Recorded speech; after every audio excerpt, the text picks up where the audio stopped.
Salamlar, vaxtınız xeyir olsun. Bugünkü mövzu bipolar xəstəliyi haqqındadır. Bu bipolar xəstəliyi nədir? Günün yarısına kimi pissən, yarısından sonra yaxşı, yaxud tərsinə, yaxşı sonra pis. Bilirsiniz, bu beynin təzad deyilən bir şey var. Ana hissəsində daimi olaraq mənfi keçmişdən aldığın pis və sənə vurulan zərbələri, travmaları düşündükcə həmin təzyiq göstərərək daha çox sən pis olmağa başlayırsan.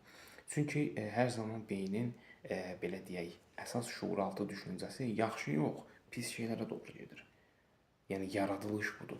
Və nəticə etibarilə də bu travmalar daha da ağırlaşmağa, aqressivləşməyə başladıqda insanlar daimi olaraq keyfsiz, ruh düşkünlüyü və bipolar xəstəliyin sənə artıq o dərəcədə pis vəziyyətdə qalırsan ki, əsir olursan. Və nəticə etibarilə bundan qurtulmanın bir yolu var. Nə edirsən? Daimi olaraq müsbət hobbilər, kişilər idmanla, qadınlar yemək bişir, çöldə dəniz kənarında gəz hava. Bunun başqa yolu yoxdur. Və son nəticə olaraq da bu tipli xəstəlik evə qapanıq vəziyyətdə olan insanlara daha şiddətli özünü göstərir.